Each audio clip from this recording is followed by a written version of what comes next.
Hi everybody, this is Alice Bejeweled Hedgehog here for a vlog, and this is my fourth video of the day. This breaks a record for me. This might break a record for everybody on YouTube. I just figured, you know what, since I had done my cast-off crew on Tuesday, hey, I'm so happy that I got it done on, the day it's supposed to be done on. Anyway, so did my cast-off crew, and then I had been meaning to do my cruelty-free update, but I was tired last night and I just didn't do it. And then I put up another video because I've decided I do much more craft buying than is necessary. It's not that I don't like what I get, it's that I don't need what I get. I mean, I could really produce amazing things without buying another product probably for a year. So I have decided I will just put up a little video every week and, more or less go back. What I'll probably do is go back next week, at some point during the week, watch what I had said this week, and then compare it to the reality and either laugh or cry or maybe slap myself around a little bit. I don't know. Hopefully I'll be giving myself pats on the back. In this vlog, I'm putting up a vlog even though I'm kind of tired because I've been thinking about stuff a lot today. Well, I mean, that doesn't mean to imply that I don't think about stuff other days. But, I was thinking about art journaling and doing art in general, and I was, really wonderfully surprised by all the comments from people to my Crafty Peoples video yesterday, where I talked about being frustrated with, the stuff that I did and just, sticking it in the recycle bin or whatever. And Dale Kwan had put in this, she just said it in such a nice way. Of course, now I can't remember the quote, but basically, your art is a process, and if you throw things away, then you're losing your memories. And, when I think about it, that is true. I'd like to be doing art a decade from now, and I'd like to look back and see what I did at the beginning. So this idea of being a perfectionist, I've got to just get control of it somehow, because it's not fun and it's not helpful. And I've decided to keep everything, and I got one of those little, I got one of the composition notebooks that I use for smashbooking, and it's out in the kitchen right now because I put gesso on it, getting ready to paint the cover. And I am just going to take every little thing that I make and stick it in there. And I'm going to make a cardboard, book portfolio for if I decide to use a regular, a drawing tablet size piece of paper. They're bigger than the composition book, so I will just stick it in one of those. And because I'm finding out, I kept saying, I didn't really like this, I should pick the pieces off and throw it away. One of the things that I realize is when I sit down to make something, sometimes I have a very clear idea in my head. And what's happening as I do it is not what the initial idea was. So I look at the end product and I compare it to what I was imagining, and I get very frustrated and I don't like it. But the funny thing is, I looked at the pieces that I claimed I didn't really care for yesterday, and looking at them kind of from a different perspective, further away from that initial idea of what it was supposed to be, I'm like, you know what, this is kind of cool, I kind of like this. Then the other thing I did was I looked at some of the things that I had made that I just thought were kind of and I just couldn't, didn't feel quite right about. And I said, well, you know what, maybe I can mess around with it and change it. I can't hurt it because I feel kind of about it to begin with. So I took this one, which I showed on Crafty People yesterday, and yesterday it was just the green background with the one black stamp on it, and then very light little pink impressions from a stamped blueberry. And I went ahead and drew in some circles right inside the blueberry stampings, and then I filled those in with a big dot, and then I added 2 little dots around them. I don't know why, it was like a Zen doodle kind of thing. And I added some other little flowery shapes that are kind of orangey. And then, I don't know if it's really going to show up on here or not, but yeah, it does. I took my gold marker and made some flecks in it. And all of a sudden, today, I really like this. I'm very happy with it. I'm definitely going to put it in my Smash book, but I'm going to use those little glue dots you can peel on and off, because I might find a journal entry or something that I think this goes with. And the same with this one. This was a celery flower on blue, and I felt really kind of about it. So I just did a little border like a Zen doodle. And yeah, I am much more satisfied with it now, going back and playing with it a little bit. And then the other one that really surprised me was this one was just the background that you can see that's clearly painted, the yellows and the oranges. And then I took one of my new fancy stampers and stamped in the middle. And as you can see down at the bottom, for some reason the stamper didn't take all the way. And that, of course, frustrated me because it was imperfect. And then I just sat down earlier this evening and was just playing with it and added extra doodles to it, because the crisscross lines in the back kind of reminded me of like smocking or whatever. So I added little like plus signs, like, you know, you're tacking them down. And then the corners seemed kind of blank, so I just added some little stuff. And all of a sudden, you know what? I like this. So the important thing that I have learned, and I guess I'm talking to other people too who are, you know, like getting started in this process. It is a process, and it's funny because it's different than anything else that I have ever done. I learned to knit kind of on and off throughout my life. You know, my grandma would keep teaching me. But that was just a matter, you know, it's relatively simple to master knitting, crocheting, you know, different embroidery stitches. And the other thing that I realized that makes me so kind of uneasy about art, even, you know, beading, everything I've named so far can be undone and salvaged. Maybe not so much embroidery, because, you know, you do a design and then you snip the thread, so you might have some small pieces. But, you know, if you're embroidering a design on a pattern and you mess up your stitches, you can rip them out and put them back. And the finished product is nobody knows and there was ever anything wrong with it. If you're inventing your own thing, which I frequently did when I embroidered, you know, I'd go along, look at it, not quite like it, take it back out, redo it. And so I would have these things, and people would never know that there were many intermediate stages I didn't like. Same with crocheting, knitting.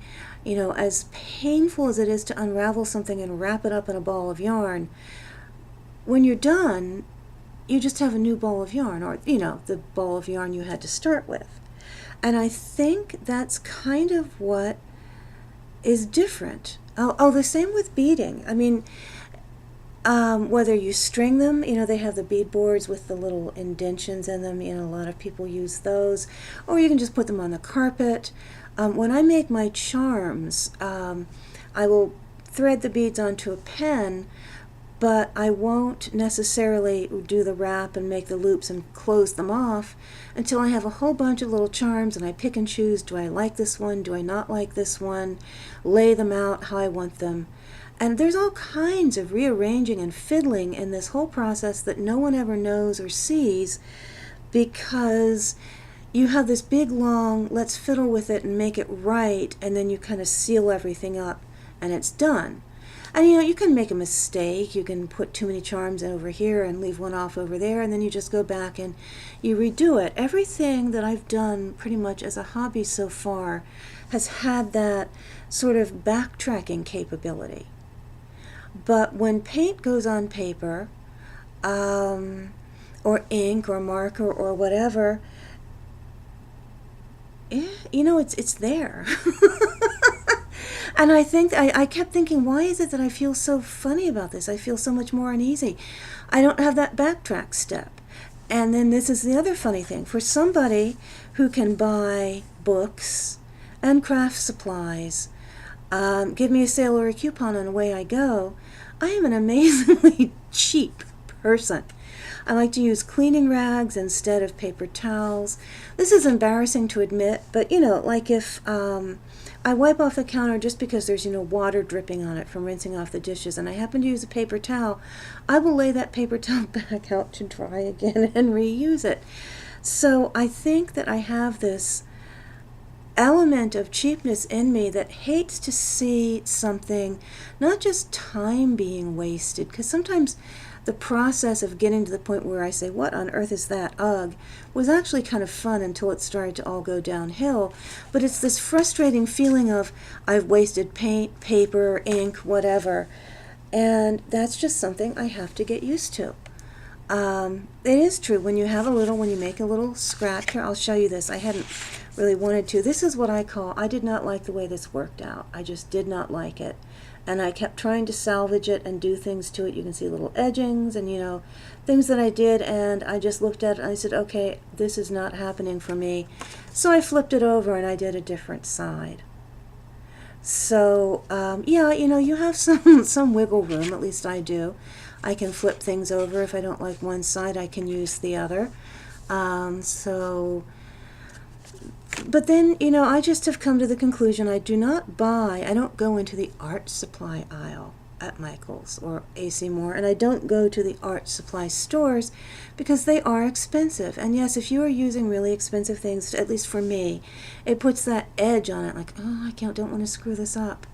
But, I mean, face it, a lot of the cardstock I got inherited from my sister, who's always buying craft supplies to use for the kids and then they don't finish them, or she wants a hobby and then she never gets around to it. So really I have a lot of inexpensive art supplies. And for pastels, I realize these are not the greatest pastels ever, but AC Moore had a sale where you got a pad of paper, small, just 6 sheets, and a little box of pastels, the whole thing for $5. And, let's face it, a paperback book, when you put things in perspective, costs more than that. So I can just let go and have fun. If I waste if I am not satisfied with the results of every single piece of paper in there, it is less than I spend if I just go to Barnes & Noble and grab a quick paperback to read. So, my thing for myself and for anybody else who's kind of, struggling with this, I haven't had a chance to watch Ayana's whole video yet because I've been so busy clogging up YouTube with my own videos tonight. But, she was saying something about her latest video. It's like it's kind of hard to be an artist. And I haven't seen her newest one yet, but I saw her most recent one. And yeah, it is. And so I'm trying to figure out what makes this harder. Why was this harder than knitting, crocheting, embroidering, beading? Oh, I don't know, I can't think of other things. But so here it is, I think. For me, this is what makes it hard. So I'm going to start playing with inexpensive craft supplies and, taking one of my bell peppers away from my salad and chopping it up. Oh, thank you, Ginger. Fire and Spice gave me the idea to raid my fridge. I'm going to be raiding my fridge this week for bell peppers because, they do look kind of like clovers when you slice them. So anyway, yeah, come on. Celery, blueberries, a mushroom or two. This is all meant to be fun. I just have to relax, and it's a process. And another thing, too, is I have this tendency to look at people who already do art very well.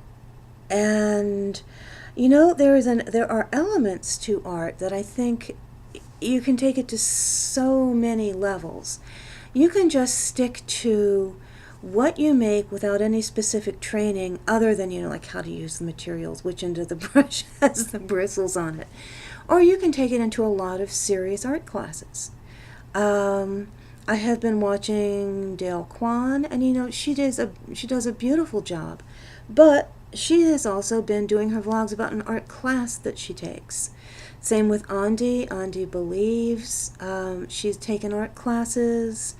When I watched Jen Likes Yarn, and she drew her own little logo of herself for her blog, I was just so amazed. Well, she majored in art in school. So there's a big information gap. There's a big gap between the information on how to do art that she has and the one that I have. So if I sit down with a little crayon and say, okay, I want to draw a picture of myself, there's going to be a really big difference there. So, yeah, and somehow I got into my head that I'm just not good at art. And I think a lot of that is my fault and just kind of happenstance. I have always been not slow intellectually to learn things. I was always a good student, good at school. But I have to learn things my own way, and it seems to take me longer than other people, especially for anything physical, not just big things, but even like, small, fine skills. And I remember my mother getting so frustrated with me because she handed me a jump rope and wanted me to just start jumping rope. And I couldn't. I mean, I just don't have the coordination. Now, naturally, I did learn, and I rode bikes, and I roller skated. But she wouldn't believe me. She thought I was clowning around when I just couldn't get the coordination of spinning my arms and jumping my feet up and down. And, she said, well, what are you doing? Why are you doing this? I just picked up my jump rope and jumped. I didn't, And the same thing when it came to art. I would see these things in my head, and I'd have these ideas, like I want to make a curly line that goes like this, and my hand just wouldn't do it. I think it probably took me longer to learn to knit and crochet than it did other people. But the funny thing about that is, those aren't classes you take in school. Those are things you sit down with a friend or a family member that you like, and you learn how to do, and there's no time pressure. Whereas, it's both good and bad that they teach art in school. You get a grade on it. There are other people around you, everybody learning at all different speeds. And if you're one of the people like me that just, when it comes to doing something, I just take a little longer, it can get really frustrating. I hate to be honest with you. I don't take classes, and I really don't I've never tried to join a, like a group.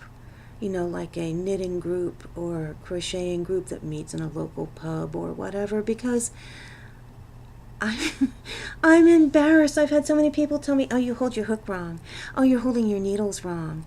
And it's like, oh, for goodness sakes, I do the thing, I make the product. And when people try and teach me something, and I don't pick it up as fast as I should, first of all, they think they've explained it wrong. So they keep trying to explain it again and again and again. I'm not a dummy. I just don't seem to pick things up. I know in my head what should be happening. It's just not happening with my hands. And then the other thing is, they'll get frustrated because they'll think they're just not showing me well enough, and they'll pick it up and be pulling on, oh my gosh, learning how to do chopsticks. I just about shoved 2 chopsticks up someone's nostrils. Now I eat with them comfortably, but it was this thing of, I don't understand, how come you can't do it here? Another hand clamps down on mine, hold them like this. I really came close. Really, really close. So anyhow, I just, so I think that whole thing came up with art because I just did not pick it up quickly, and I did not have a great shining aptitude at it. My sister did. Even when we were little kids with the 4-year age difference, she just had that kind of aptitude where, I would be trying to draw a group of trees and she'd be trying to draw a group of trees, and her group of trees would look more tree-like than mine did. And everybody would say, oh, Addie's an artist. Ooh, let's put all our attention on Addie. And I don't think they meant to say Alice is a useless dud, but it was just kind of assumed, well, Addie does art, Alice doesn't. Well, what about if Alice wants to spend the next year learning to draw trees that only took Addie 2 hours to learn how to draw? Does that make Alice's year? At the end of the year, you know what I'm trying to say. And I'm rambling on and on for too long. So I think I just judged myself as being unartistic. And art is like this mountain to climb that you're either born with it or you're not. And if you're not, you just kind of stay away from it. And my sister has always been, very generous and very supportive of everything that I do. Um, my cousin, pain in the ass.